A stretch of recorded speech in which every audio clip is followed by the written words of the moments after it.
One nation one election की मांग एक लंबे टाइम से चलती आ रही है, लेकिन यहाँ पे इलेक्शन कमीशन ने कुछ रिकमेंडेशन दिए है सरकार को और ये कहा है कि 15 साल में टोटल जो खर्चा है, अगर वन नेशन वन इलेक्शन अगर किया जाए तो 15 साल में जो कॉस्ट है इलेक्शन करवाने का वो 10,000 करोड़ रुपये समथिंग कुछ आएगा। यानी कि हम ये कहें कि अगर जो 5 साल में जो इलेक्शन होता है उस 5 साल को हम डिवाइड कर दे 15 उसको ब्रेक करके, तो हर इलेक्शन में हर 5 साल में यहाँ पर अराउंड 3.33 मीन्स 333 करोड़ रुपए लगेंगे। ये बहुत बड़ा अमाउंट नहीं है, क्योंकि जब फर्स्ट लोकसभा इलेक्शन जब हुआ था उसमें 11 करोड़ ओनली खर्च हुए थे।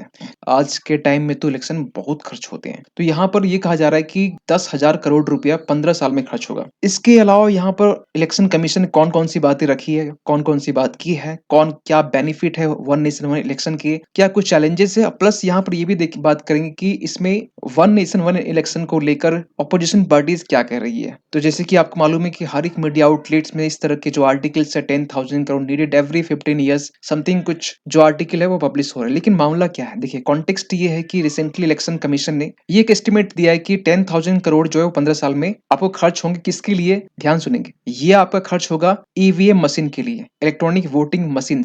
ये क्या होता है आज ठीक से समझेंगे। इलेक्ट्रॉनिक वोटिंग मशीन में बेसिकली क्या क्या काउंट होता है, अगर साइमल्टेनियस पोल होता है लोकसभा इलेक्शन और असेंबलीज का एक साथ में, तो इन शॉर्ट का है। और ये कब का है, देखिए सरकार के की तरफ से लॉ मिनिस्ट्री ने क्वेश्चन पूछा था इलेक्शन कमीशन से और उस क्वेश्चन की रिस्पॉन्ड में यहाँ पर ये जो जवाब है वो निकल के आ रहा है। साथ ही साथ यहाँ पर इलेक्शन कमीशन ने ये भी कहा है कि ईवीएम जो मशीन होती है उसकी जो सेल्फ लाइफ होती है वो 15 साल की होती है। यानी कि एक जो मशीन होता है ईवीएम मशीन वो 15 साल तक चलती है। अगर एक मशीन एक इलेक्शन में अगर यूज होता है तो सपोज कीजिए कि एक लोकसभा इलेक्शन में, तो उसका यूज हो सकता है कि आगे आने वाले कुछ साल में असेंबलीज में होगा 2 बार हो गया, किसी और असेंबलीज में होगा 3 बार हो गया। तो ये 15 साल में तक कोई भी ईवीएम मशीन चलता नहीं है, क्योंकि यहाँ पर साइमल्टेनियस इलेक्शंस के प्रोविजन इंडिया में नहीं है। क्योंकि आपको मालूम है कि हर एक साल में इंडिया में भारत में इलेक्शंस होते रहते हैं। इवन की रिसेंटली आपने देखा पिछले साल के दिसंबर के टाइम में जब आपने छत्तीसगढ़, राजस्थान, मध्य प्रदेश जैसे जगह पर यहाँ पे इलेक्शन हुए,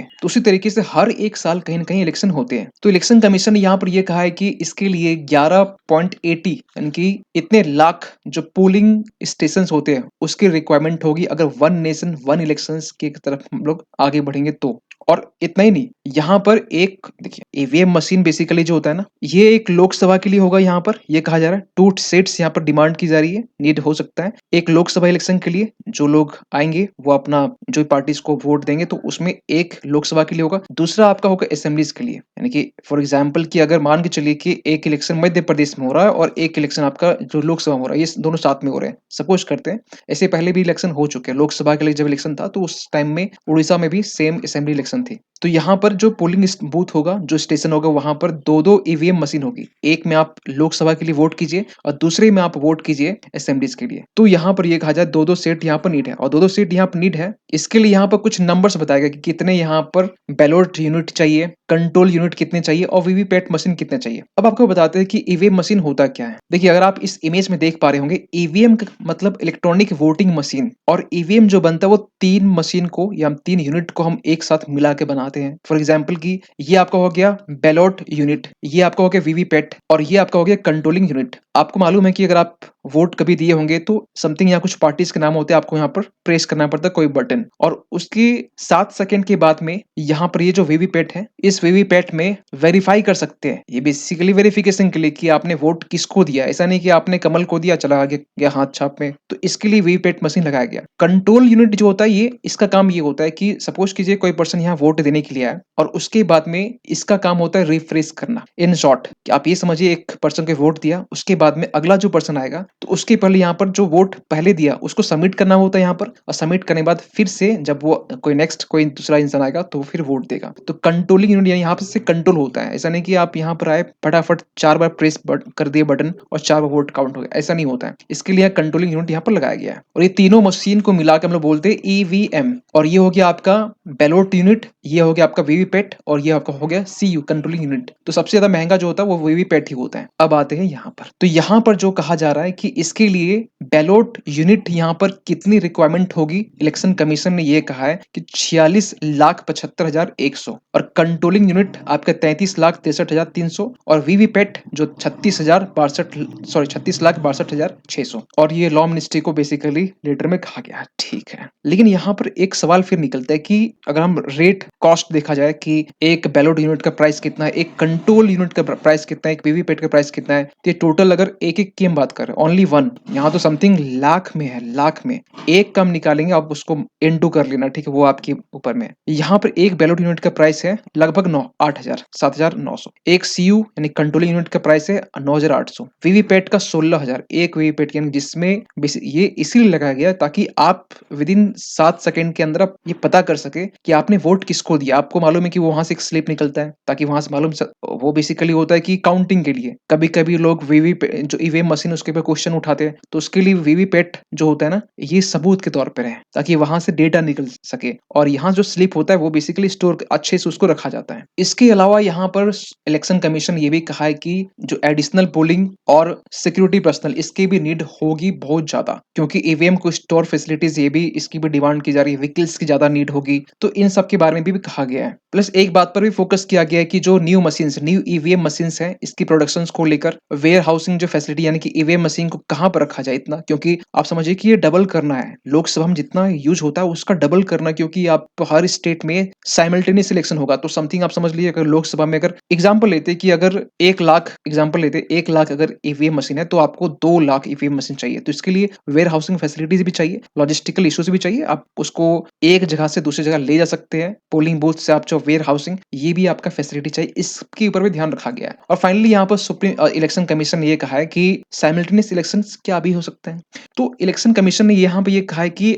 अभी तो पॉसिबल नहीं है, बिल्कुल भी पॉसिबल नहीं, क्योंकि चुनाव आपको मालूम है कि 2024 का मई में होने वाले हैं, तो ये कहा गया है 2029 में यस डेफिनेटली ये पॉसिबल है, ये इजिली हो सकता है, लेकिन 2029 में टाइम प्रॉपर तरीके से लिया गया है। लेकिन कुछ इसमें बदलाव किए जाने हैं। क्या बदलाव किए जाने हैं? इसमें संविधान में कुछ आर्टिकल्स में बदलाव करने हैं। क्या करने हैं ये ध्यान सुनिए, इसमें बेसिकली 5 आर्टिकल्स में बदलाव करने हैं और एक शेड्यूल में बदलाव करने हैं। तो जो आर्टिकल्स है बेसिकली वो आर्टिकल 83 है, जो बात करता है कि जो हाउस ऑफ पार्लियामेंट है इसके ड्यूरेशन को लेकर 5 साल होता है, तो इसके ड्यूरेशन को लेकर यहाँ पर कुछ बदलाव किए जाएंगे, कुछ अमेंडमेंट किए जाएंगे। आर्टिकल 85 में कुछ बदलाव किए जाएंगे जो बेसिकली डिसोल्यूशन ऑफ लोकसभा को लेकर है, जो प्रेसिडेंट करता है। देखिए डिसोल्यूशन जो है प्रेसिडेंट करता है, इसी को लेकर डिसोल्यूशन और तरीके से भी होता है, लेकिन यहाँ प्रेसिडेंट जो करता है उसको लेकर यहाँ बात की जा रही है। इसके बाद में आर्टिकल 172 जो कि स्टेट के रिगार्डिंग बात, स्टेट लेजिस्लेचर के रिगार्डिंग बात करती है कि उनका ड्यूरेशन को लेकर आर्टिकल 174 यानी कि स्टेट लेजिस्लेचर को डिसोल्यूशन करने के रिगार्डिंग है। आर्टिकल 356 जो कि कहेंगे प्रेसिडेंट रूल के बारे में, इसको भी अमेंड करना पड़ेगा। इवन कि इसके अलावा 10th शेड्यूल जो कि एंटी डिफेक्शन लॉ से डील करती है, यहाँ पर ये भी इसको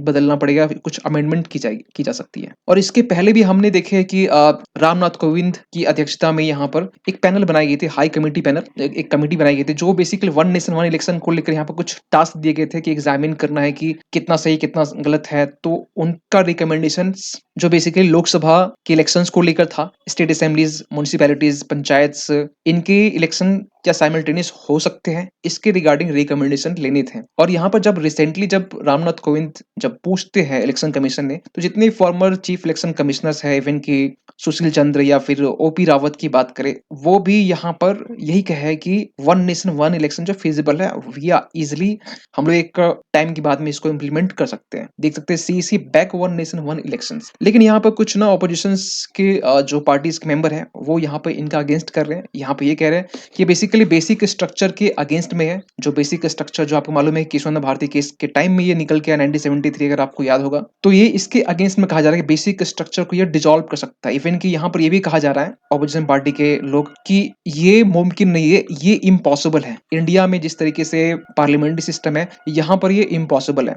देखिए ऑपोजिशन पार्टी का काम होता है कि ऑपोजिट करना। आप अगर ये भी रूलिंग पार्टी ये भी बोलेगी आप इंसान हो, यही बोलेंगे नहीं हम लोग इंसान नहीं है, तो ये चीजें होगी। लेकिन कहीं ना कहीं गवर्नमेंट के ऊपर रिस्पॉन्सिबिलिटी आती है, आप किस तरीके से एक प्रैक्टिकल वे में वन इलेक्शंस को आप इसको इंप्लीमेंट करते हैं। तो साथ ही साथ इसका बेनिफिट देख लेते हैं इन शॉर्ट। देखिए सबसे पहली बात है जो पब्लिक मनी वो तो सेव हो गए, ठीक है, टाइम भी कम होगा, एडमिनिस्ट्रेटिव सेटअप भी कम होगा, जो सिक्योरिटी फोर्सेस हम लोग डिप्लॉय कर रखते हैं हर एक पोलिंग बूथ में जब इलेक्शन होता है, तो वो चीजें भी कम होगी। इवन की गवर्नमेंट के पास भी टाइम होगा प्रोग्राम्स बनाने के, पॉलिसीज बनाने के, इवन की वोटर भी इसको इजिली ट्रैक कर सकती है गवर्नमेंट को कि हाँ प्रॉपर तरीके से पॉलिसीज आ रही है, प्रोग्राम आ रही है। नहीं तो और सरकार और जो जनता है ना वो इलेक्शन के टाइम में ना बिजी रहती है, गवर्नेंस पे इंप्रूवमेंट होगा। इवन कि हम देखा जाए एक हॉलिस्टिक वे में कि पॉलिटिकल पार्टीज को, इलेक्शन कमीशन ऑफ इंडिया को, पार्लियामेंट्री जो पैरामिलिट्री फोर्सेस है, सिविलियंस को, हर एक स्टेक होल्डर्स को यहाँ पर बेनिफिट मिलने वाला। लेकिन कुछ चैलेंजेस भी है। देखिए आपको बता दें कि आज से ना 1951 जब 52 में फर्स्ट जब इलेक्शन हुआ था, 53 पार्टीज थी, 11 करोड़ रुपए खर्च हुए थे। लेकिन आज के टाइम में 2019 का हम डेटा हम निकाले तो यहाँ पर 610 पॉलिटिकल पार्टी है, छोटी बड़ी मिला के, जिसमें से 9000 कैंडिडेट है। उस टाइम में कितना था? 1874। 9000 कैंडिडेट आज के टाइम में है और 60,000 करोड़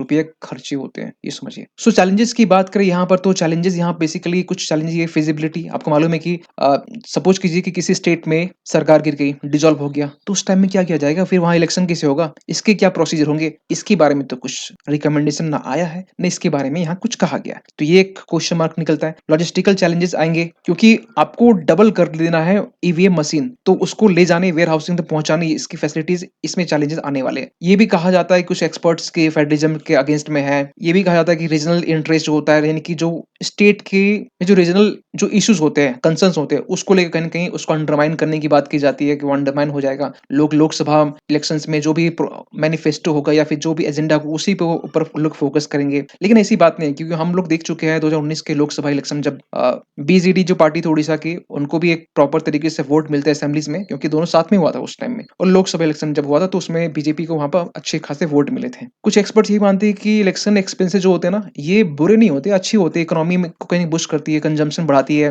तो कुछ लोग एक्सपर्ट्स इस तरह की बातें करते हैं। सो फाइनली कंक्लूजन में ये कह सकते हैं कि वन नेशन वन इलेक्शन जो है ना, ये आनंद फानंद में जल्दबाजी में इसे इंप्लीमेंट करना बेवकूफी होगा। और इलेक्शन कमीशन ने ये सही कहा है कि 2029 का टाइम ये एक परफेक्ट टाइम है। इस टाइम में तो बहुत जल्दबाजी हो जाएगा। और इसको लेकर यहाँ पे ये भी कहा गया कि आप थोड़ा इसको लेकर एडिशनल स्टडी और कर सकते हैं, इवेलुएट कर सकते हैं, डेटा फीडबैक ले सकते हैं वोटर से, जो अपोजिशन पार्टी है उनके लीडर से भी आप फीडबैक ले सकते हैं, लोकल पार्टी से भी कंसर्न कर सकते हैं। और फाइनली ये डिसाइड करना चाहिए कि वन नेशन वन इलेक्शन क्या इंप्लीमेंटेबल है या फिर नहीं है। सो फाइनली एक क्वेश्चन आपके लिए है, ग्रीन रूम्स जो कि रिसेंटली न्यूज में था, ये किस कंट्री से एसोसिएटेड है? आपको बता दें ग्रीन रूम्स के बारे में कि ये यूथ और चिल्ड्रन को एक एम्पावर करने का एक प्रोग्राम है, जो बेसिकली रिसेंट की बात कर रहे हैं, जो न्यूज में था। तो इसका ऑप्शन रसिया है, इजराइल है, यूक्रेन है, ईरान है। आपको आंसर कमेंट बताना है, कमेंट कीजिएगा। तो सो मिलते हैं किसी अगली वीडियो में, तब तक के लिए थैंक यू सो मच।